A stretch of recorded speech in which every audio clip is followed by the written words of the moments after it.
تکفیر کردن این حاکمایی که به حکم غیر الله میکنند این وظیفه ما نیست. این علما است، بدونید که خودش مشرک است. این یکی از شاخه‌های جهمی ها رو دارد زنده میکنه و این منهج جهمی ها رو داشته زنده کرده شده است. یعنی میگه که این وظیفه ما نه، بیاید اینها رو تکفیر نکنید، عالم‌ها تکفیر بکنند، حالان که خودش عالم‌ها رو نمیدونند. و در مسئله جهل و عذر بودنش اینها جهل رو در شرک و کفر اکبر عذر میدونند.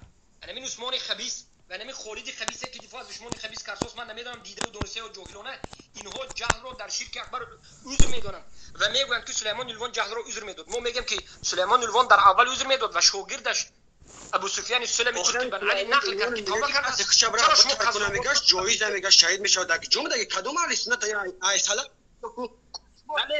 بله تو ای خبیث جهمی، ای خبیث جهمی، این منهج اهل سنت و جماعت است. بله که این در منهج اهل سنت و جماعت است. ای مشرک خبیث خاموش باش، ای مشرک خبیث زبانت خوش باشد. ای کسانی که در دین الله با دروغ صحبت میکنید زبانتون خوش باشد، الله در این دنیا خور آمین زبانتون رو الله خور کنه. ابن تیمیه رحمه الله نوشتند کتاب الانغماس فی الصفوف. ابن تیمیه رحمه الله گفتند که انغماس فی الصفوف جایز است. همین ابو عبیدالله که شما طرفداریش میکنید تا حاضر توبهش را قبول ندارید، میگوید که در صف در اومده خودتون ترک کنید جایز است. میگه چرا به او رد نزدید؟ برای که شما آدم پرست قبوری مشرک هستید. یعنی این دین مذهبی اهل سنت و جماعت است. برای خود اومده. تو شاید یگان قبوری باشی. الله زبانت رو که به خاطر دفاع مشرک زبانت رو خوش میکنه. ما امروز دعا میکنیم ای موحدین آمین بگویید. دعا میکنیم موحدین آمین بگویید. هر کسی که در دین الله تهمت میبندد، دروغ میگوید، الله زبانش رو خوش بکن. الله در این دنیا خار ذلیلش بکن. الله شرمنده شرمدارش بکن. الله از این دنیا بردارش و بدترین حالت بمیران که امتی دارن گمراه میکنن. از نام قرآن و از نام سنت، از نام دین، از نام علما فقط دروغ میگویند. اینها دفاعشان ای الله تو نیستی. اینها نه تو را، نه قرآن را، نه سنت را، نه علمای اهل سنت را، نه موحدین را، نه مجاهدین را دفاع نمیکنند. اینها طاغوت را دفاع میکنند. ای الله اینها را شرمنده کن. در روز قیامت با همراهی طاغوتین اینها را زنده بکن تا که بدانند که اینها دفاعشان نتیجه چی شد. الله اکبر دنیا و آخرت کن. الله زبانتون را خوش بکن.